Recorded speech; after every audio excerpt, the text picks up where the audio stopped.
નમસ્કાર વિદ્યાર્થી મિત્રો, કૌશલ્યમ એકેડમીમાં આપનું ફરી સ્વાગત છે। આજે આપણે ધોરણ 12 નામાંના મૂળ તત્વો ભાગ 1 ચેપ્ટર 1 માં HSC બોર્ડમાં જે વિભાગ C માં દાખલા પૂછાય છે એની પ્રેક્ટિસ કરીએ છીએ। તો આજે આપણે પાઠ્યપુસ્તકનો 10મો જે ત્રીજા પ્રશ્નનો 10મો દાખલો છે એ જોઈએ છીએ। આ પ્રકારના દાખલા વિભાગ C માં પૂછાય છે।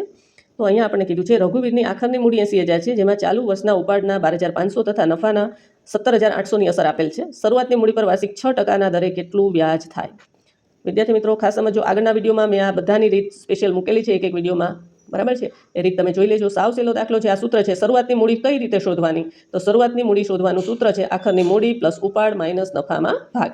તો આપણને આખરની મૂડી આપેલી છે 80,000 પ્લસ ઉપાડ આપેલો છે 12,500 અને માઇનસ આપણને નફો આપેલો છે 17,800। તો 80,000 પ્લસ 12,500 માઇનસ 17,800 માટે શરૂઆતની મૂડી આવશે 74,700।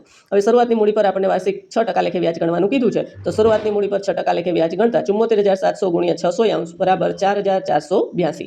તો શરૂઆતની મૂડી પર વ્યાજ થશે 4,482।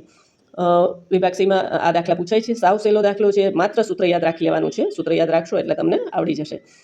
વિડીયોને લાઇક કરજો, હાઇપ કરજો અને કૌશલ્યમ એકેડમીને સબસ્ક્રાઇબ કરી દેજો। લગભગ મારા વિડીયો ઇન્સ્ટાગ્રામ પર હું મૂકું છું, તો આપ જોઈ શકો। છાયા જોશી વ્યાસ આઈડી છે, એમાં પણ તમે જોઈ શકો છો। ચેનલ સબસ્ક્રાઇબ કરી દેજો। બીજા કોઈ પણ વિષય ઉપર તમને ન સમજાતા ટોપિક પર તમે વિડીયો બનાવવાનું કહેશો તો હું બનાવી મૂકીશ, બરાબર? આજે અહીં સુધી રાખીએ। અસ્તુ।